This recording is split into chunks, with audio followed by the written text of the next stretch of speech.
मैं सोचता हूँ कि अब इस घर को बेच दूं। राघव ने अपने कमरे की खिड़की से बाहर खुले आसमान की ओर बहुत दूर तक देखते हुए कहा। अगले ही पल राघवेंद्र ने अपनी दृष्टि को दूर आसमान से हटाकर सुलेखा की ओर देखा। उसे लगा कि उसकी बातों को सुना ही नहीं गया है, परंतु सुलेखा के माथे पर उभर आई सिलवटों को देखकर उसे अपना विचार बदलना पड़ा। ऐसा हो भी नहीं सकता था कि वह कुछ कहे या करे और उस पर सुलेखा ध्यान न दे। 40 वर्षों के विवाहित जीवन में कभी ऐसा भी नहीं हुआ। उसे याद नहीं। बेच दे, फिर क्या वृद्धाश्रम में रहने का इरादा है? हाँ, सब सुविधाओं से युक्त वृद्धाश्रम है जहां हम पैसे देकर मजे से रह सकते हैं। क्यों? क्या अपना घर ठीक नहीं है? खैर, मुझे इसे छोड़कर कहीं नहीं जाना। इस घर के साथ हमारे सारे अरमान जुड़े हैं। हमने एक एक पैसा जोड़कर इसे बहुत मुश्किल से बनाया है। मुझे लगता है कि समाज के संगठन का ढांचा बदल रहा है और हमें भी उसी प्रकार बदलना चाहिए। चेहरे पर बिना कोई भाव लाए उसी प्रकार आसमान में कहीं दूर देखते हुए राघव ने कहा। 40 सालों से स्वयं को बदल ही तो रहे हैं। ऐसा कब हुआ जब हमने स्वयं को न बदला हो? सुलेखा ने कहा और उधर उठकर किचन की ओर चली गई। राघव सुलेखा की बातों का मर्म समझ रहा था। बात तो उसकी ठीक ही थी। नवीन 3 साल का था जब वे उसकी पढ़ाई के लिए अपने पूरे परिवार को गांव में छोड़कर शहर आ गए थे। 2 कमरों वाले किराए के एक छोटे से मकान में रहने के लिए वो खाली हाथ आ गए थे। अपने परिवार की खुशियों और उनके प्रयोग के लिए वो सब भी छोड़कर जो उनका अपना ही था। परिवार की जिम्मेदारियों का महत्व समझते हुए वे घर से कुछ भी नहीं लाए थे। परिवार के किसी सदस्य ने भी कुछ साथ ले जाने के लिए नहीं कहा था। यह शायद उसका कर्तव्य बोध ही रहा होगा या फिर किसी को कोई तकलीफ ना हो यह विचार रहा होगा, जिसके कारण उसने कुछ कहा भी नहीं था। किंतु क्या घर में सभी का यही कर्तव्य था? खैर, इस पर अधिक कुछ सोचने का अब कोई लाभ नहीं। उसे 10 वर्ष लग गए थे अब उन सभी आवश्यक चीजों को चुन चुन कर एकत्र करने में, जो एक छोटे और सामान्य घर के लिए आवश्यक थी। इन चीजों के बिना किसी घर को घर नहीं कहा जा सकता था। अनंत कल्पनाओं और सपनों के पंख लगाकर आसमान में उड़ने के लिए मचलती हुई एक लोअर मिडिल क्लास फैमिली, जिसे वो सब चाहिए था जो बाजार में बिकता हुआ दिखाई देता है। यही कारण रहा कि गैर जरूरी चीजें भी खरीदी गई जिनकी आवश्यकता ही नहीं थी या फिर बहुत कम थी। यही वह समय रहता है जब चारों ओर दिखावे के आडंबर सुलग रहे होते हैं और इन धीरे धीरे सुलगते हुए आडंबरों के बीच हम भी सुलगते हैं। इसे लुटना भी कहते हैं। घर में टेलीफोन नहीं था, तब भी जिंदगी बड़े आराम से कट रही थी। जरूरत के सारे काम घर से थोड़ी दूर स्थित पीसीओ से ही हो जाते थे। बहुत थोड़ा ही समय गुजरा था कि घर के आसपास के सभी घरों में टेलीफोन लग गए थे। तब राघव ने भी अपने किराए के मकान में फोन का कनेक्शन ले लिया था। नवीन हाई स्कूल में अच्छे नंबरों से पास हो गया था। उसे मैथ्स और साइंस में बहुत अच्छे नंबर मिले थे। अतः सहज रूप से उसने इंजीनियरिंग पढ़ाई करने का निर्णय ले लिया था। इंटर में कॉलेज की पढ़ाई के साथ हर विषय के लिए ट्यूशन भी कराया गया था। इसके अतिरिक्त इंजीनियरिंग की तैयारी करने के लिए एक पत्राचार का कोर्स भी खरीद लिया गया था। देखते देखते 6 साल कैसे गुजर गए पता ही नहीं चला। परंतु तब राघव के सिर पर काले बालों की संख्या कितनी बची है इसे आसानी से गिना जा सकता था। सफेदी के कारण उसने मूछें रखना छोड़ दिया था और अब वह क्लीन सेव बन गया था।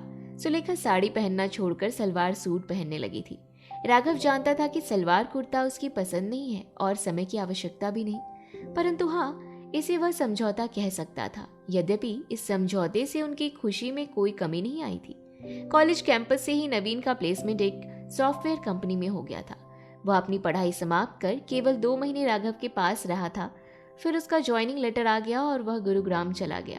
नवीन की ज्वाइनिंग के बाद राघव ने बैंक से लोन लेकर किसी प्रकार 3 कमरों का एक मकान बना लिया था, जिसमें एक कमरा पहली मंजिल पर था जिसे उन्होंने नवीन के लिए बनाया था। सुलेखा उस कमरे को हमेशा साफ सुथरा और सुसज्जित रखती थी। यूं तो पूरे घर को साफ सुथरा रखने में उसी का योगदान रहता था, लेकिन पहली मंजिल के इस कमरे पर उसका ध्यान कुछ अधिक ही रहता था। 3 साल तक कुछ नया नहीं घटा था। तभी नवीन की शादी उसकी पसंद की लड़की से कर दी गई। राघव और सुलेखा को अपार खुशी थी, क्योंकि उचित का चुनाव करना मनुष्य होने का लक्षण है और केवल मनुष्य ही अपने लिए चुनाव कर सकता है। इसके अतिरिक्त संसार के किसी भी अन्य प्राणी के पास अपने लिए कुछ भी चुन पाने का कोई अवसर नहीं है। प्रकृति ने अन्य प्राणियों के लिए पहले से ही व्यवस्था कर रखी है कि वह क्या खाएगा और कैसे रहेगा। उनके लिए हर एक चीज पहले से ही निश्चित है। मनुष्य बस अपने माता पिता, भाई बहन और परिवार को नहीं चुन सकता, उसे बस यह अधिकार नहीं मिला है। यह ईश्वर प्रदत्त है। वह अपने लिए पति या पत्नी का चुनाव कर सकता है, इसके लिए वह स्वतंत्र है। टेलीफोन का चलन तो बहुत ही पहले ही समाप्त हो गया था और उसके बाद मोबाइल भी स्मार्ट हो चुका है। इंटरनेट ने संचार की दुनिया को पूरी तरह बदल दिया है। अब केवल बात ही नहीं होती, बल्कि वीडियो कॉलिंग करते हुए एक दूसरे को आमने सामने देखा भी जा सकता है। राघव ने अपने और सुलेखा के लिए नवीन से वीडियो कॉलिंग करने के उद्देश्य से एक स्मार्टफोन खरीद लिया था। नवीन के पास बात करने का समय कम रहता था। सुलेखा की बातें अपनी बहू से खूब होती थी। सुलेखा बहू से बात करने के बाद काफी खुश दिखाई देती थी। यह बात राघव के लिए भी सुखद थी।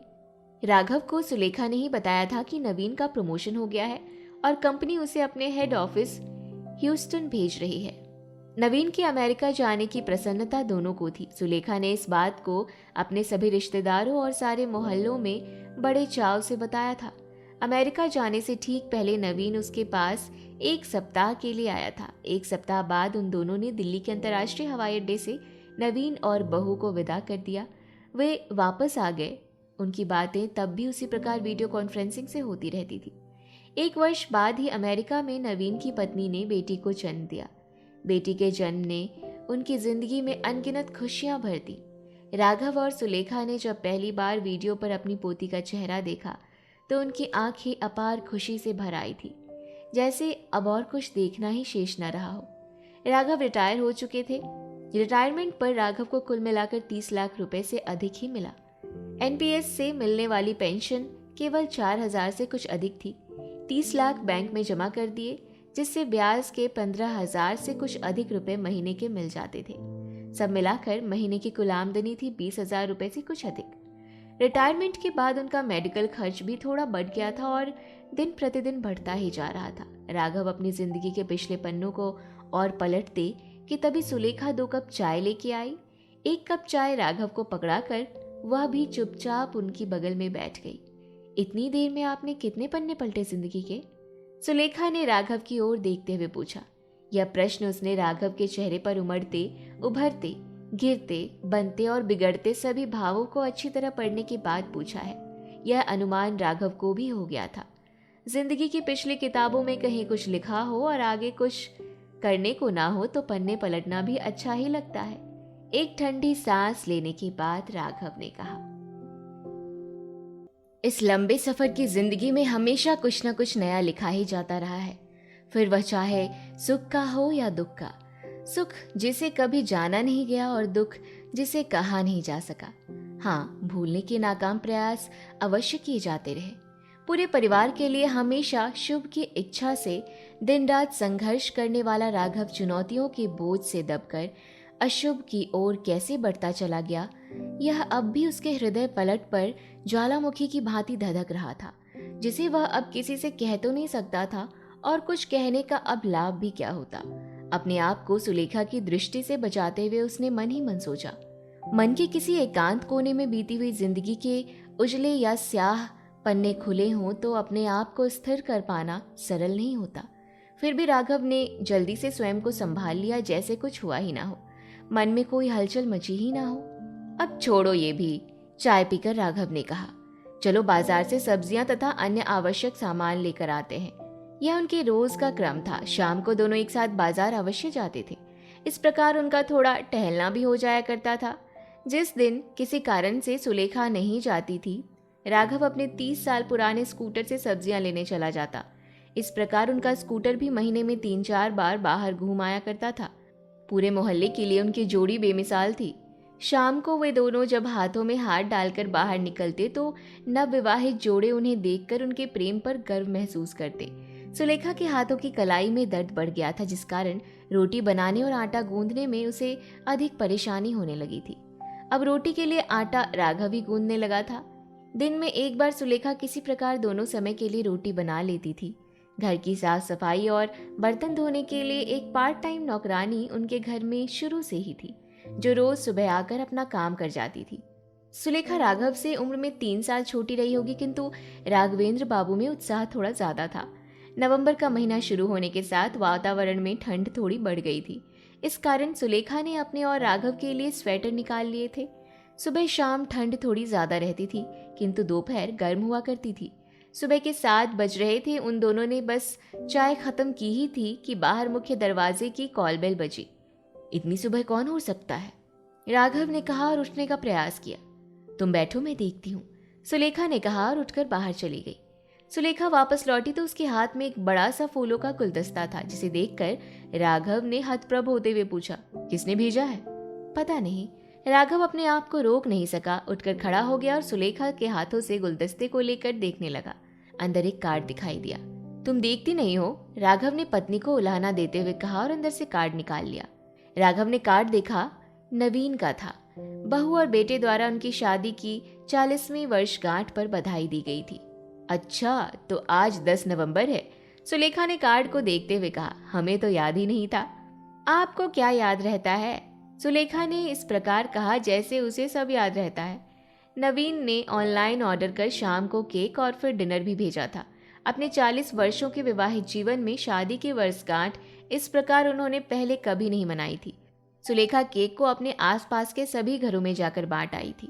दिन तेजी से गुजरने लगे थे। सर्दियां समाप्त हो गईं और अप्रैल का महीना शुरू हो गया था। एक दिन दोपहर को अचानक नवीन की वीडियो कॉल आई। हालांकि यह कोई नई बात नहीं थी।